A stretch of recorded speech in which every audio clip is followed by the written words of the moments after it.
So hinge support cannot support a moment.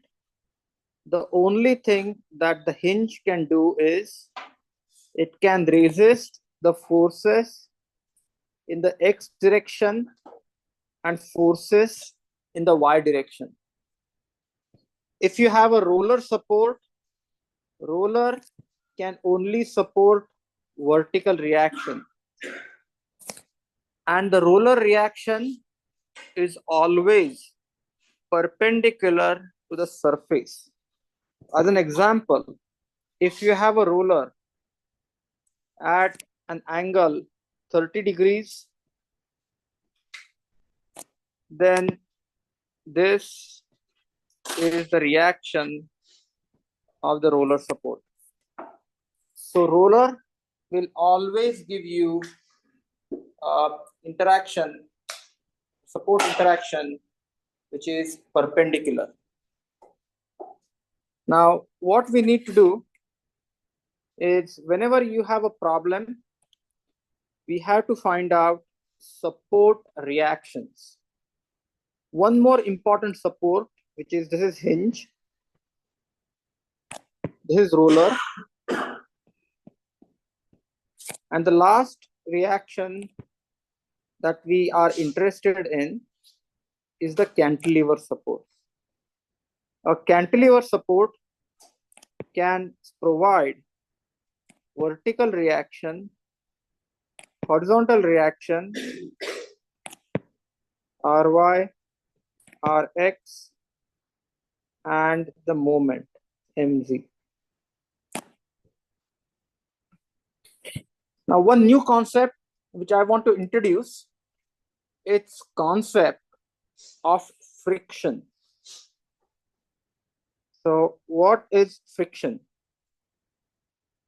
So friction is this force that resists the motion at the interface. Friction cannot work or cannot appear in isolation. Friction is a phenomenon that depends upon the interface. So for an example, if you have this block, and this block is supported on this platform.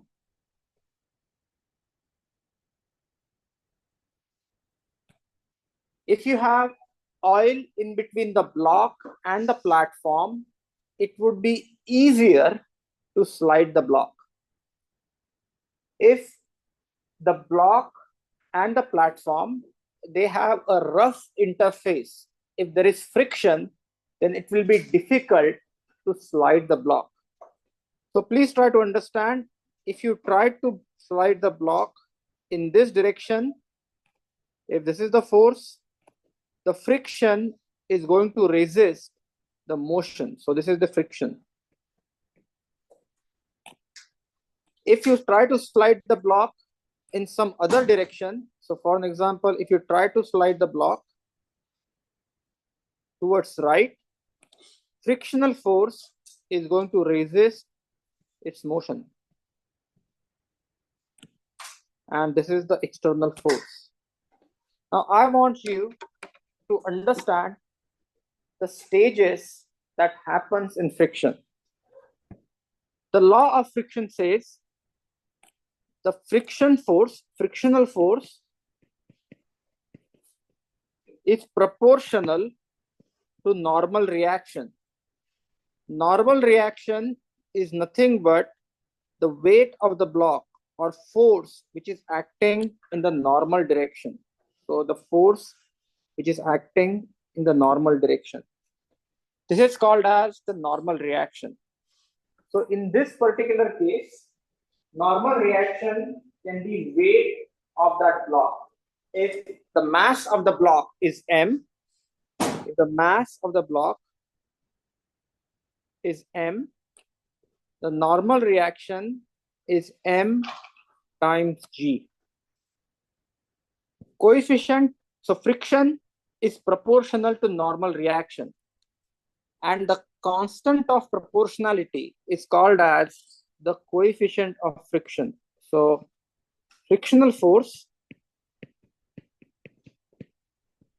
is equal to mu times n, where mu is the coefficient of friction. Now, for an example, if you have maybe a smooth surface, coefficient of friction would be less. If you have a rough surface, coefficient of friction is high. And I want you to think about this situation. Imagine that you have this block on the horizontal surface. You have this block on the horizontal surface. Weight of the block, N, which is the normal reaction,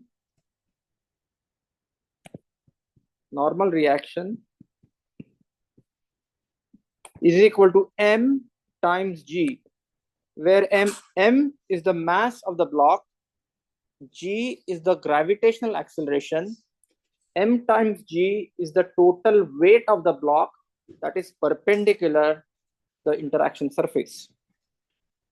Now you are applying force in this direction. You are applying force in this direction. If coefficient of friction is mu,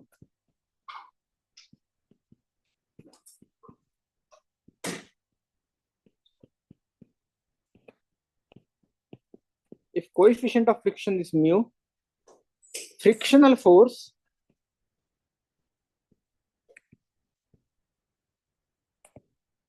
is equal to mu times n.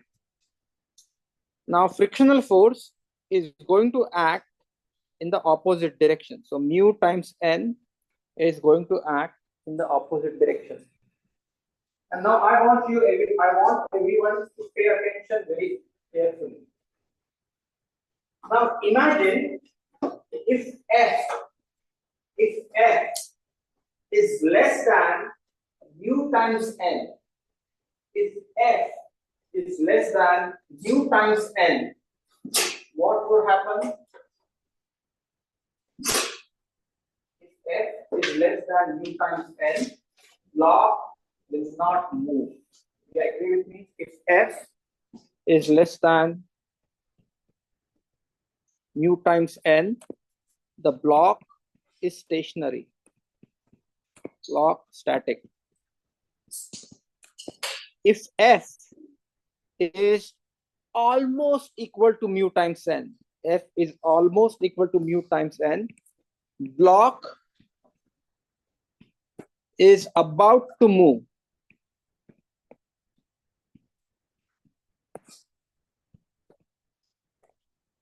Do you agree with me? It means it's about to move.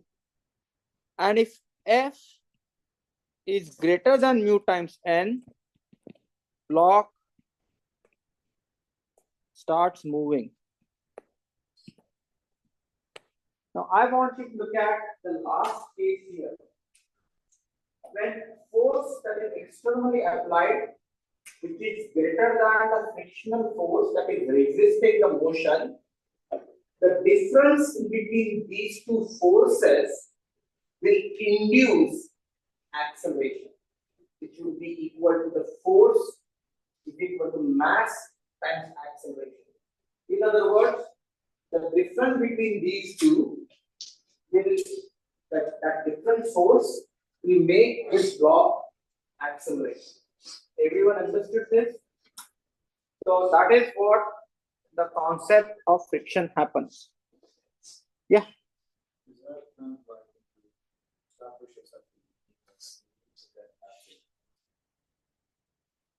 Yes. So the thing, there are two things that I need to talk about. One thing is called as static coefficient of friction, and the second thing that is called as the dynamic coefficient of friction. Which means probably you have noticed that initially it is very difficult to get the thing moving. Once the thing starts moving, you realize that the resistance has decreased because the static coefficient of friction is typically greater than the dynamic coefficient of friction. So static coefficient of friction is when the block is in static position. When the block is about to start moving, the external force equals static frictional force. When the external force exceeds the limiting frictional force, the block starts moving. But when the block starts moving, this mu also drops down. So it is easier to continue to be in motion. And then Newton's first law of inertia comes in the picture. Basically, the things that are in motion continue to stay in motion. So friction is a very, very important concept. Now, I want to do this experiment in front of everyone, and I want you to tell me what what this experiment teaches us. Okay, everyone pay attention. Now, I don't want this thing to roll. I want this thing to slide. Okay. Observe the experiment. Then I will set up this experiment in mathematical terms, and then we will understand what do I mean by coefficient of friction experimentally. Do you agree with me that this object, block, is placed on sort of a smooth surface? Okay, right now it's flat, so it's not going anywhere. Now watch what starts happening. I start tilting it. At certain point, can you see that this block starts sliding down? So I start tilting it. Just visualize, I start tilting it. At this angle of tilt, the block does not slide. At this angle of tilt, block does not slide. But there is a limiting angle of tilt at which the block starts sliding on its own. This very simple experiment is used to find out coefficient of friction. I give you another example, just opposite. Here. Now, notice this starts moving at less angle of tilt. In other words, coefficient of friction somehow is related to the angle of tilt of the surface on which that object is sliding. Everyone understood this? Which means if the surface is smooth, then the block will start sliding at lower angle. If the surface is rough, then you need to increase the angle before the block starts sliding. Everyone understood this? Now let's try to understand this simple experimental phenomenon. Why does this happen? Why does this happen? And this is a very powerful experiment if you want to find out the coefficient of friction between two unknown surfaces. If you want to find out coefficient of friction between two unknown surfaces, this is a very powerful experiment that you can do. I have actually done this experiment in industry when I was looking at the interaction between the felt and a block. So I had a felt surface, and then I was looking at what would be the best quality felt to be used as the interface material. Okay, so let me set this problem up. So this is the block. This block is on this surface, and this is the angle theta. Initially, this angle theta is 0. So think about it, that this block is kind of, or this surface, or this platform is hinged at one end, and you are changing the angular orientation of that platform. So since there is gravity acting on it, you have m times g. This gravity This is the weight of the block is acting vertically down. Normal reaction will always be perpendicular to the surface. So the normal reaction N will always be perpendicular to the surface. Normal reaction will always be perpendicular to the surface. Now, please try to understand coefficient of friction between these two surfaces is mu. So we don't know that coefficient of friction. Coefficient of friction is mu, that we don't know.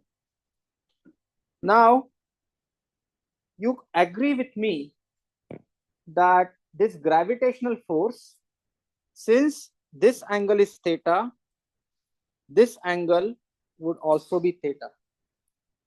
Can you see that the angle made by the platform with the horizontal axis is theta? That's why the angle made by the perpendicular to the platform with respect to the vertical line is also theta. Can you visualize that? If you rotate the platform, if your theta is 0, you agree with me that the normal reaction equals to the weight. You agree with me? If theta is 0, normal reaction is equal to weight. As you start rotating, the normal reaction is going to make angle theta with respect to the force or weight of the block. Now I'm going to resolve this, and this weight can be resolved into two components. This guy is mg sine theta, and this guy is mg cosine theta. You agree with me? So you have mg sine theta, mg cosine theta, and I'm going to use my coordinate system something like this. This is my x, this is my y, and I'm going to use the God equations of statics.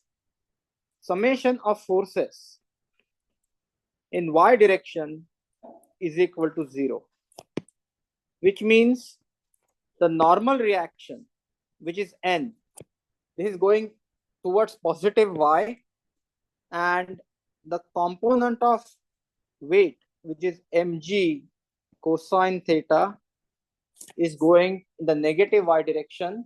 Summation of forces in the y direction is equal to 0. I will write summation of forces in x direction is equal to 0.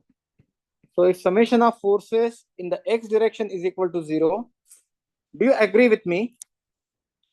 What I have is, if this block, I want you to remember, if this block is trying to slide downwards, you agree with me, the frictional force would be going upwards. In other words, frictional force, so frictional force, I'm going to show it over here. This is the frictional force. F friction will be in this direction. So summation of forces in x direction is equal to 0, which means I have positive force of friction, and I have negative mg sine theta. Do you agree with me? So I have applied conditions of static equilibrium in the x direction, conditions of static equilibrium in y direction. I got these two equations. I also know that F friction, force because of the friction, is coefficient of friction multiplied by the normal reaction. I also know the coefficient of friction is mu. Multiply that by the normal reaction. Now from equation 1, this is equation 2. From equation 1, I can write down friction, F friction is equal to mu times mg cosine theta. Do you agree with me? So I substitute N is equal to mg cosine theta from the first equation. So friction is equal to mg cosine theta. This is my equation 3. I substitute equation 3 in equation 2. So you get mu times mg cosine theta minus mg sine theta is equal to 0. Do you agree with me? I substitute equation 3 in equation 2. Once I do that, I take mg sine theta on one side divided by mg cosine theta on the other side, and that gives me mu. In other words, mu is equal to tan theta.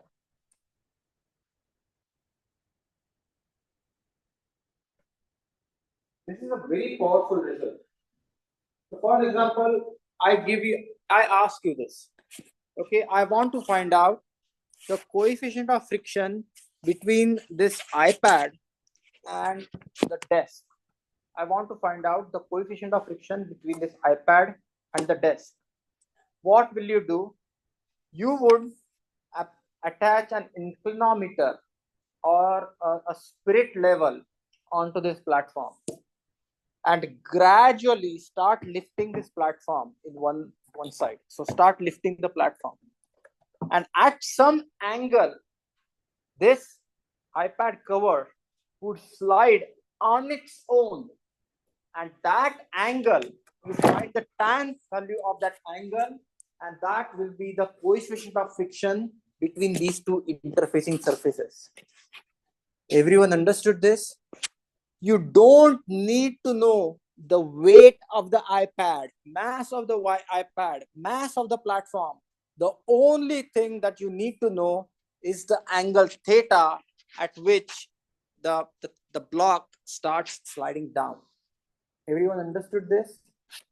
That is how you can find coefficient of friction experimentally.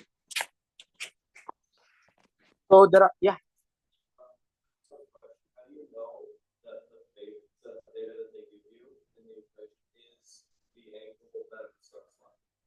So that is theta is the limiting angle. So basically you observe, this is an experiment.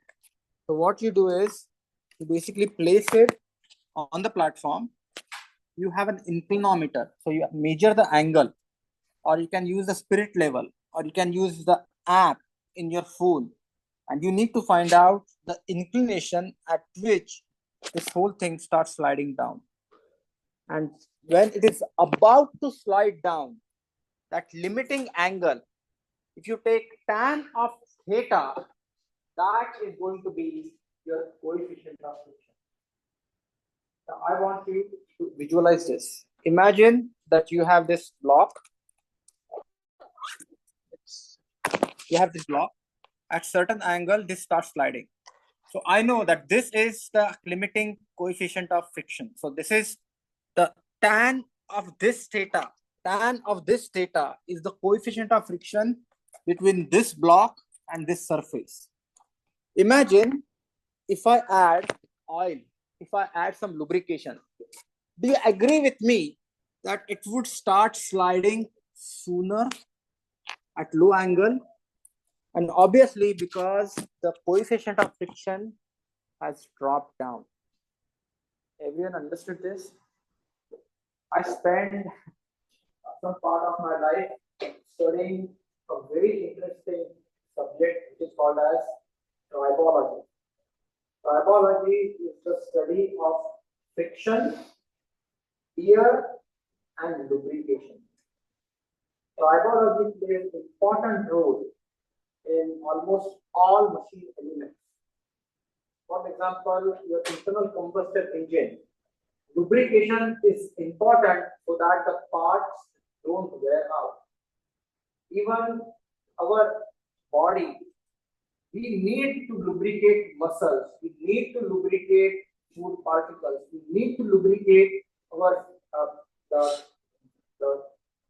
blood flows or rays, just to make sure that there is not obstruction or the coefficient of friction is well within control. Another interesting example where the coefficient of friction plays an important role is locomotive. Remember, you don't have tires, you have rail on the rail and actually the metallic wheels. So you have those railroads, they operate on the coefficient of friction. You don't need coefficient of friction to be very high. You don't need coefficient of friction to be very low. I give you one simple example. Imagine you are driving your car. Imagine you are driving your car. Coefficient of friction between the tire and the road is extremely important for the traction. You agree with me? All of a sudden, if there is flash flood and the car starts hydroplaning, you lose control over car. Why? Because there is no traction. The tires don't grip the road. Imagine you drive your car and maybe go in mud. You realize the wheels are spinning, but you do not have any traction, because even though the wheels are providing torque, the interface is not able to support that torque. And when the interface is not able to support that torque, you will see that you are throwing mud all around. That's why you need maybe a differential drive where if you don't get traction on one side of the wheel, maybe the other wheel can give you a traction. If rear wheels get locked, don't have traction, maybe you have front wheel, so you have all-wheel drive that pulls you out of the ditch. Everyone understood this? So traction is extremely important in cars. Another example is say thin ice, black ice. So if you are driving, there is black ice on the road, a thin slit of ice, and if you don't see it, the car goes out of control. Because even though the vehicle is providing the torque for propulsion, the road is not able to take that torque and give you the reaction force or the reaction for the car to go forward. So friction plays a very, very important role. Everyone understood this? And again, sometimes friction is like a double-sided sword. You want friction, but you don't want too much friction. Because if you don't have friction, you don't get grip. If you have too much grip, then basically you get additional losses. Imagine if your engine has a lot of friction, your oil has lost its properties, then engine is going to overheat, your oil consumption would increase, your gas consumption would increase, the engine power would decrease. Everyone understood this? Now, with that, we are ready to solve problems. First problem. In this problem, and these come from the notes that I have already uploaded. In this particular problem, you have to find out the reactions at the support. Now, first notice you have a hinge on one side. So you have hinge, right? And then you have a roller. You have a hinge and you have a roller. Now, what we want to do is we want to find out the reactions at A and reactions at B. Now, on this beam, what you have is you have something called as UDL, uniformly distributed load, because this load is uniformly distributed.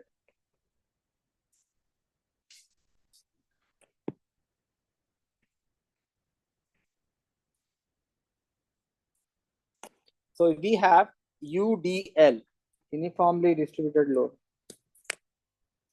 UDL, uniformly distributed load. Whenever you see a uniformly distributed load, the first step is to convert this load into a concentrated load. So you have hinge on one side and you have roller on other side. Whenever you have a uniformly distributed load, you have to replace this by one equivalent constant load. Can you see that this load of 75 newtons per meter is distributed over 8 meters? So the total load F is 75 multiplied by 8. Can somebody tell me how much is this value?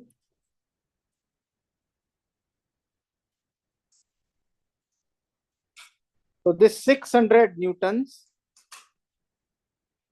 of load will be at the midspan.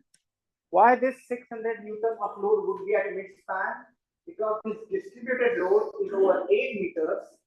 So its equivalent load, which is 75 times 8, that is 600, would be at the midspan. And on here, at the end, you have a moment which is 800 Newton meter. 800 Newton meter. Now, if you have a hinge can support horizontal load and vertical load. So this is point A, this is point B. So you have AY and then you have AX. You have AY and you have AX. And the roller can only support vertical loads. So what you have is BY. So you have AY and BY. So AY is going in this direction. BY is going in upward direction on the right hand side. So now what I need to do is I need to apply summation of forces in the horizontal direction is equal to 0. The only force in the horizontal direction is AX. Do you agree with me? So you have 0 AX. There is no other force. So that tells me AX is equal to 0. Do you agree? AX is equal to 0. Then summation of forces in Y direction is equal to 0. Summation of forces in Y direction is equal to 0. So you have AY, which is positive. You have BY, which is positive, and you have 600, which is going towards the negative Y axis. So this is your coordinate system, X and Y. So you have minus 600. So this equation becomes AY plus BY is equal to 600. Do you agree with me? AY plus BY is equal to 600. Now the last but not least is summation of moment at Z is 0. Since this beam is in equilibrium, whether I take moment about A, whether I take moment about B, or whether I take moment about C, no matter where I take moment, that summation of moment is going to be 0. So summation of moment at Z is equal to 0. So here is a word of advice. Take the moment at the location where their maximum unknown forces are. Why do I do that? If I take the moment about B, moment because of BY would get cancelled because the lever arm is 0. If I take moment about A, then AX and AY, the moment because of AX and moment because of AY, it will be cancelled. It will be 0. So it whenever you are trying to find the moment, take the moment at the location where there are maximum unknown forces. So moment at A is equal to 0. So I'm going to take moment at A is equal to 0. Now I want to see the moment given by 600. Curl your fingers in the direction of movement. 600 times 4. Can you see this is the clockwise movement? So curl your fingers in the direction of movement, and this movement is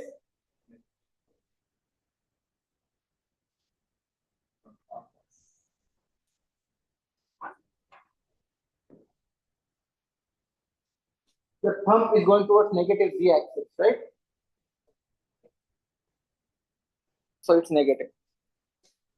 600 times 4. Now look at the 800 Newton meter. Curl your fingers in the direction of 800 Newton meter. Extremely important. 800 Newton meter is the moment, it's not the force. It means that 800 Newton meter will not get multiplied by 8. You agree with me?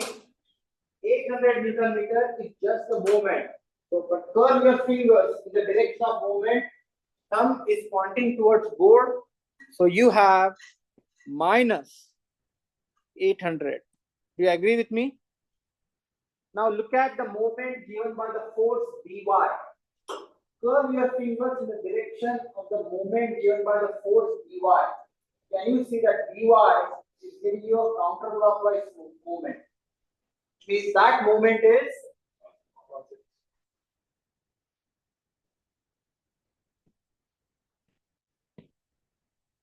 so when you solve this equation, you can tell me value of By. Okay, what is the value of By? Okay, 300 or 200? By is 400? No. 6 times 4.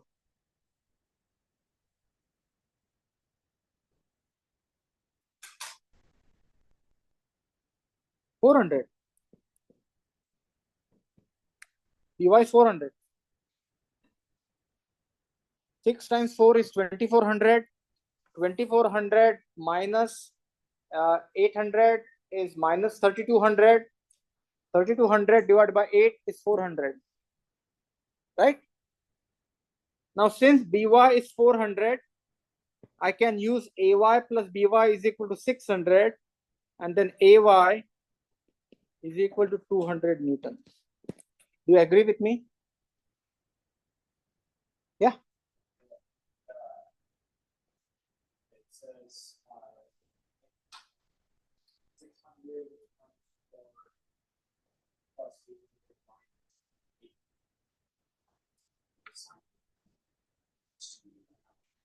I don't know how they worked out the problem, but did you understand how the problem worked out here? Okay. So follow what we have done here. We should get the same answer.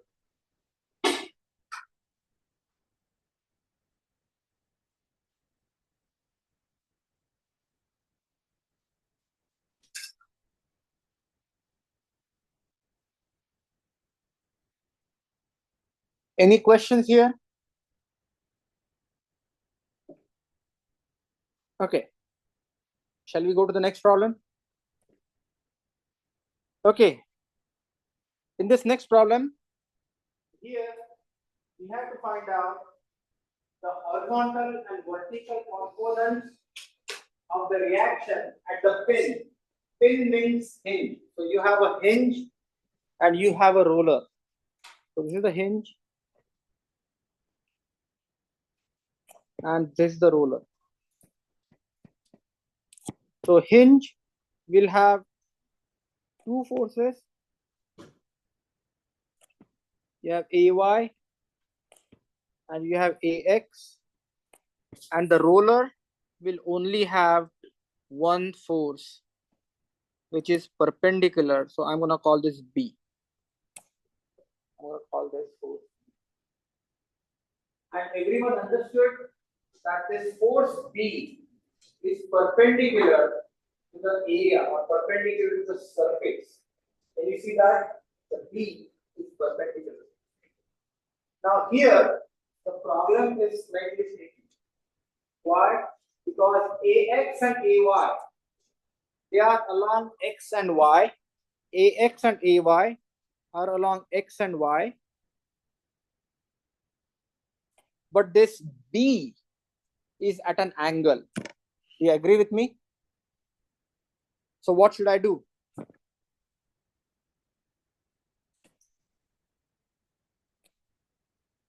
So tell me, what should I do?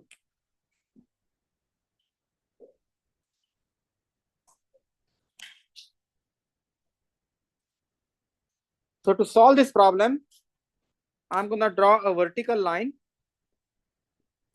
And you agree with me, this angle is 30 degrees. So this angle is always going to be 30 degrees. Can you see that? That ruler is at 30 degrees. So the angle made by the vertical will also be 30 degrees. So here, this guy is going to be B cosine 30. And this guy is going to be B sine 30. So you're going to have A, and then this guy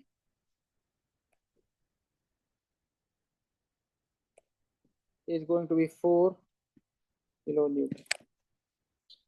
So you have 4 kilonewton, which is at distance 6.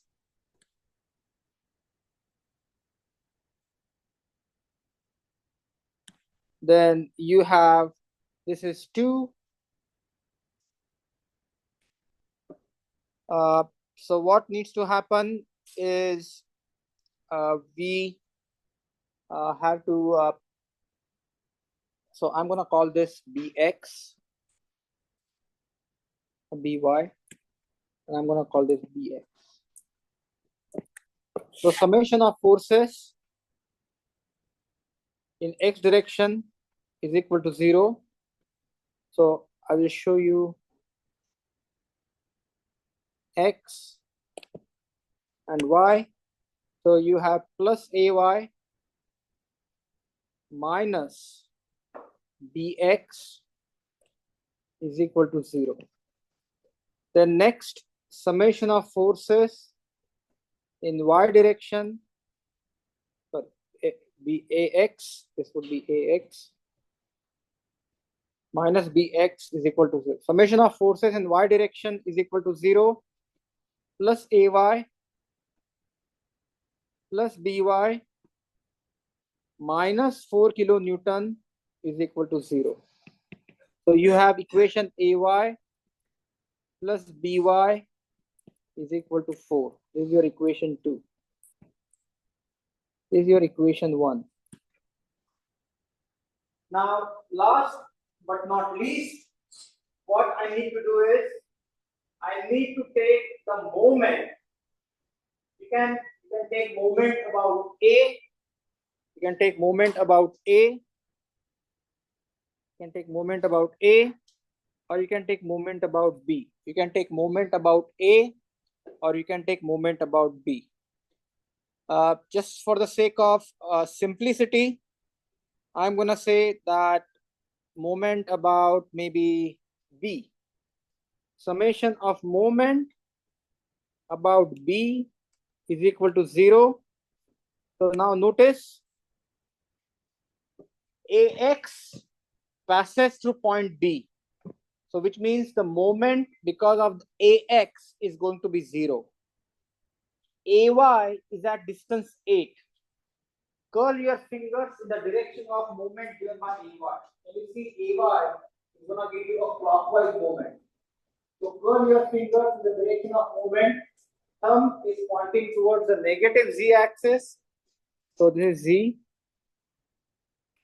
So you have AY times 8.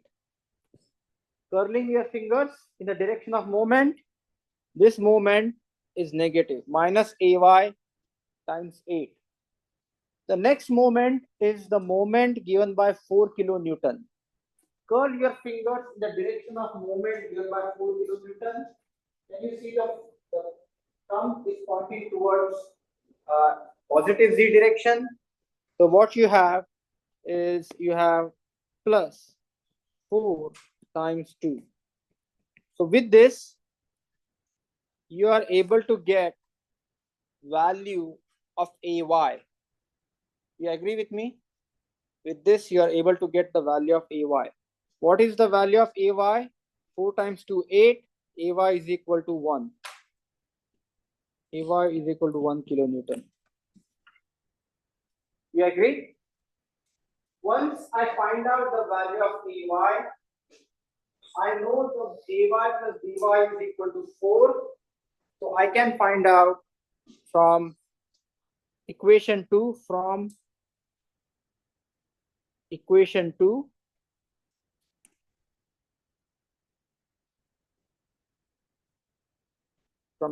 2, AY plus BY is equal to 4.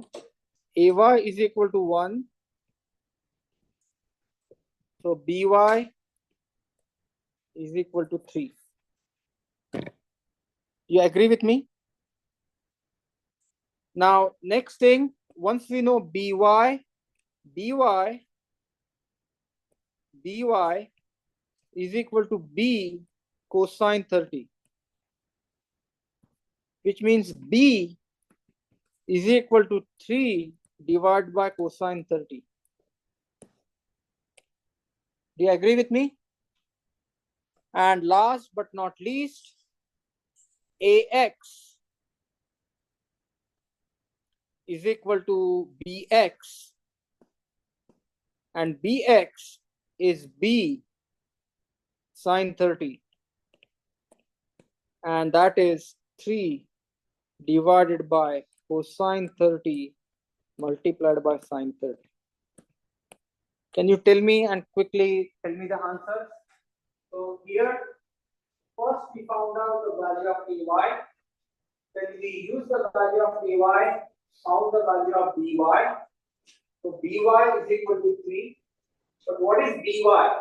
BY is nothing but the component of B in the vertical direction, which is B times cosine 30. So value of B, can somebody tell me what is the value of B? Is B 3.46? B is 3.46, and then you take 3.46 multiplied by sine 30, and you would get 1.73.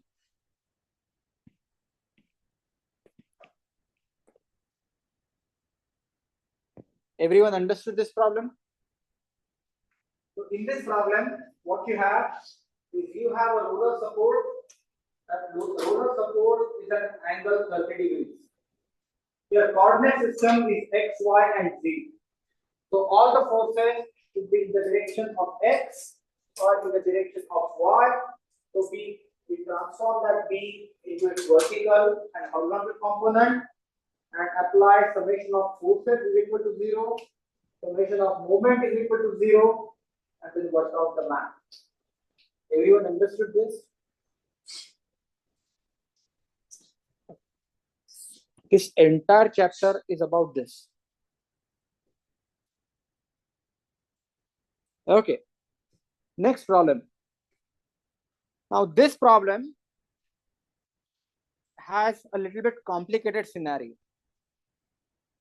Can you see that you have a trapezoidal load in the first half of the beam, and you have a rectangular load in the remaining half of the beam? Can you see that? You have a trapezoidal load and you have the remaining load. So this is called as uniformly distributed load, or UDL. This is called as uniformly varying load, uniformly varying load, or also called as UVL. So you have UDL on the right hand side and you have a UVL on the left hand side. Whenever you have a distributed load, first and foremost thing to do is convert that distributed load into a concentrated load. So for example, if you have a triangular load, just imagine if I slice this trapezoid. You agree with me that once I slice this trapezoid, what you have is I have a triangle and I have a rectangle. Can someone tell me, and I'm going to show it slightly exaggerated view, what would be the height of this triangle?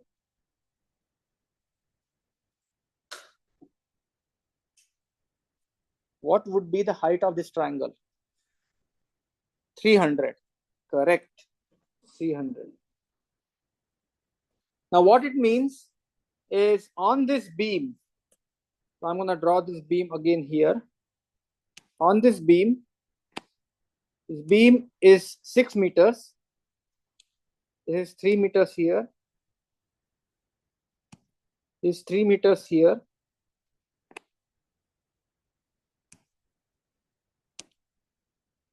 Three meters here. 3 meters here. You have A. You have B.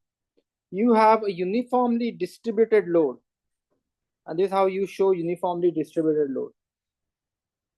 Of magnitude 600 Newton per meter. And you have a triangular load here, which is 300 Newton meter here and 0 Newton meter at the mid span. Do you agree with me? Yes. Now, next question is correct. Think about that if you have a uniformly distributed load, it's like a brick. Do you agree with me? Where can you balance the brick? You can balance the brick at the centroid of the brick or at the center of the brick, which means this horizontal load, total load is going to be 600 multiplied by 6. Do you agree with me? Which is 3600 newtons. This is the total rectangular load. This total rectangular load is going to act at the center span. 3600 newtons.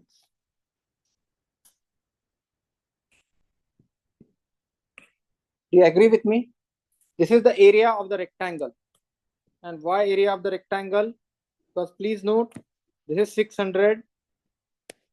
This is 6.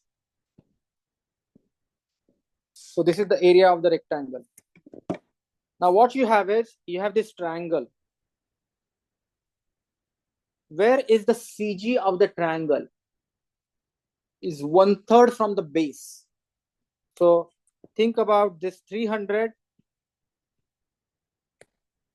This is 3. What is the area of the triangle? Area of the triangle is 1/2 times 300 times 3. So which is 450. Do you agree with me? And this 450 Newton is going to act at the 1/3.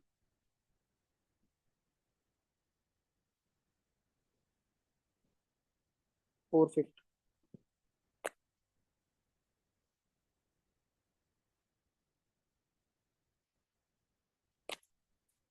So this is 1, this is 2, this is 3.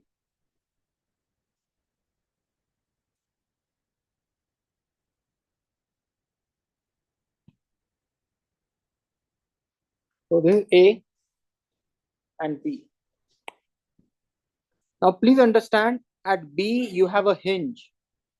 At A you have a roller. Hinge can have horizontal and vertical supports. Roller can only have vertical support to the surface. So which means you are going to have BY, you are going to have BX, and you are going to have AY. You agree with me? You are going to have AY.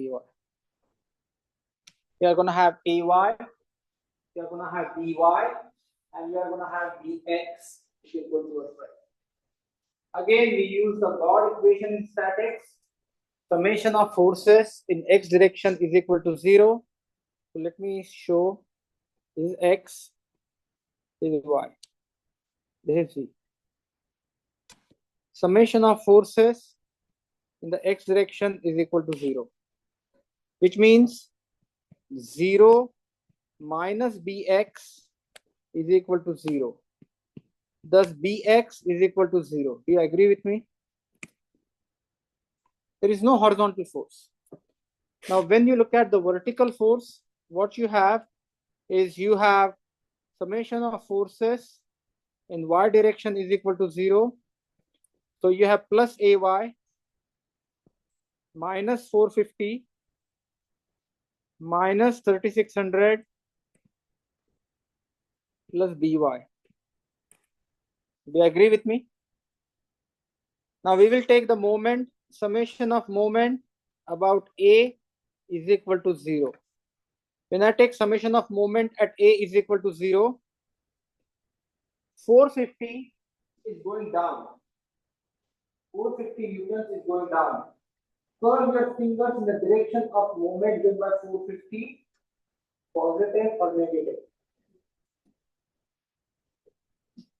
Minus 450. Then look at the moment given by the force 3600. The lever arm is 1 plus 2, which is 3. The moment given by 3600 is positive or negative? It's clockwise, right? Negative. Minus 3 times 3600. Bx is passing through the point, so there is no moment. By, curl your fingers in the direction of by, and the moment given by by is 3 plus 3, 6 times by, and that moment is positive.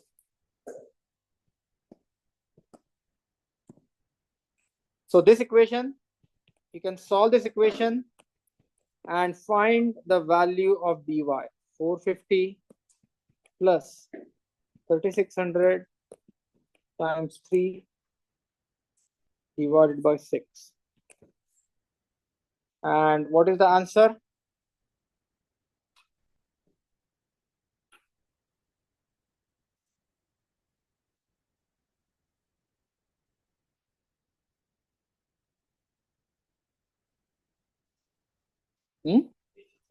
Yeah, 1875. And then once you know the value of by is equal to 1875, can you tell me the value of ay? Ay is equal to 450 plus 3600 minus 1875.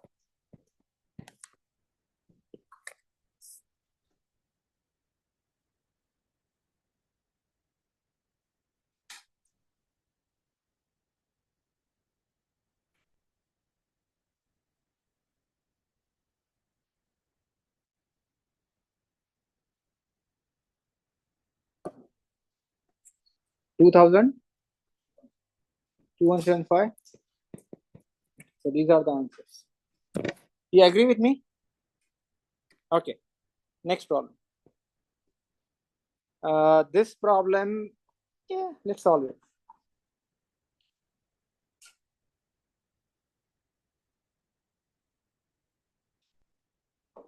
In this problem, what you have is, there are two ways to solve this problem. And I want some ideas from you. If I give you a problem like this, how would you solve this problem?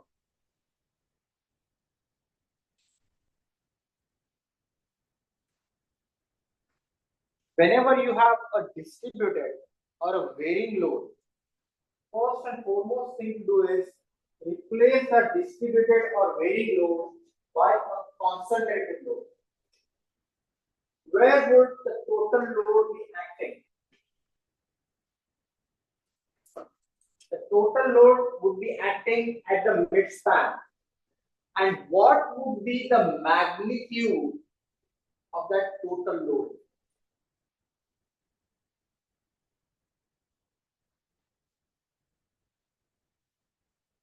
Is the area of that triangle.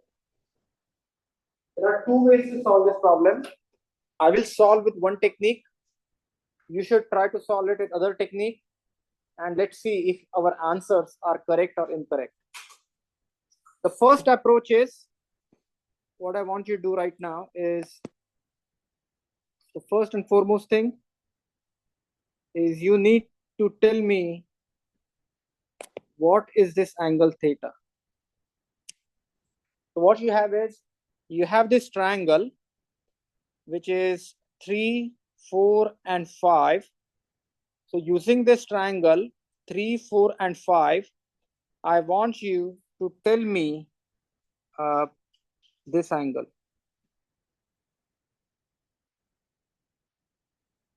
So tell me, what is this angle theta? Theta is equal to 36.8 degrees. And how did we get this 36.8 degrees? Because please try to understand, if you look at this triangle, if you were to take the tan of the two sides, you are gonna get 36.8. So if you take tan of these two sides, you are gonna get 36.8. Then the total force, which is force, is equal to 400 times the span, which is 3 times 3, which is 6, multiplied by half, which is the area of the triangle. So so this load is 1200 newtons. This 1200 newtons load is going to act at the midspan. This 1200 load is going to act at the midspan. Just like the previous problem, I'm going to find out this, if this force is A, if this force is B, the vertical force is going to be AY,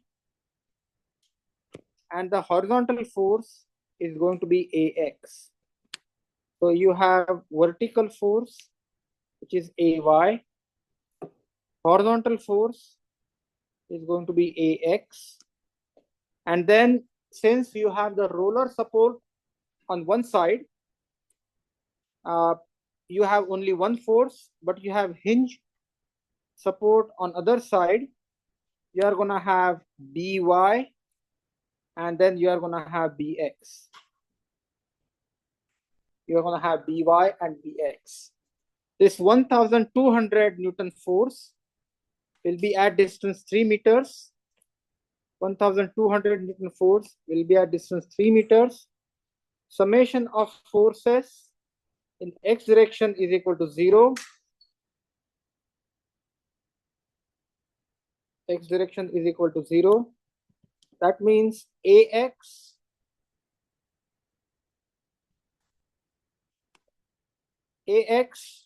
minus BX is equal to 0. So AX is equal to BX.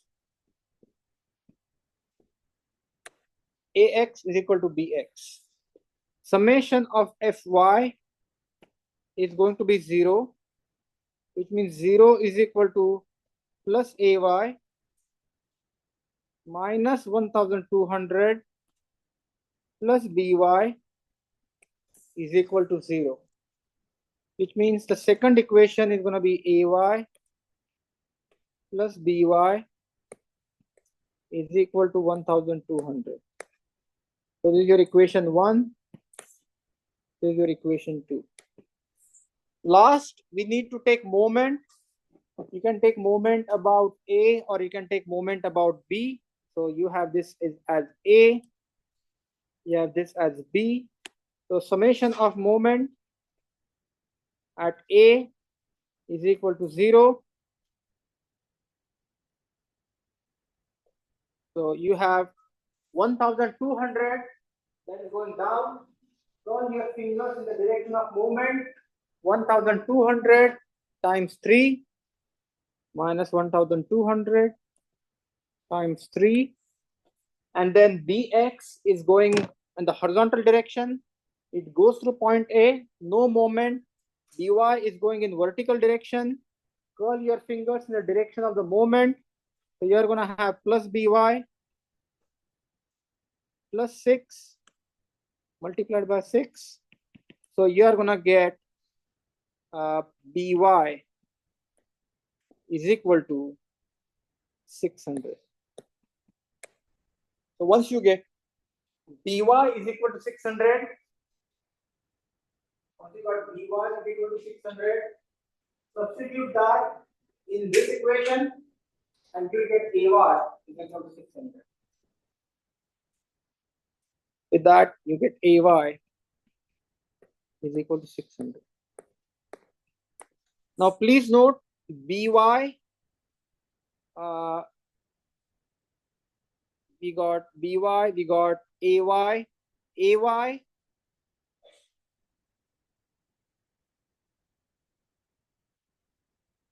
is nothing but A cosine theta.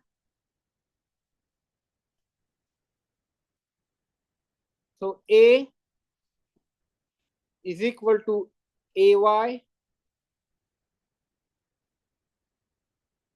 divided by cosine theta, Ay divided by cosine theta. You get value of A, and Bx is equal to Ax. Ax is equal to A times sine theta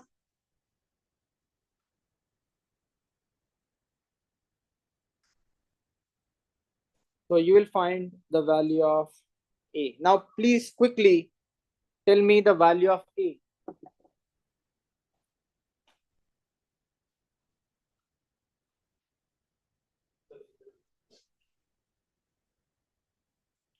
A is 750. Then tell me the value of Ax.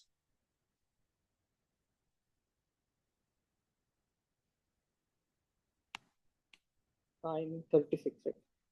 Tell me the value of Ax. 450.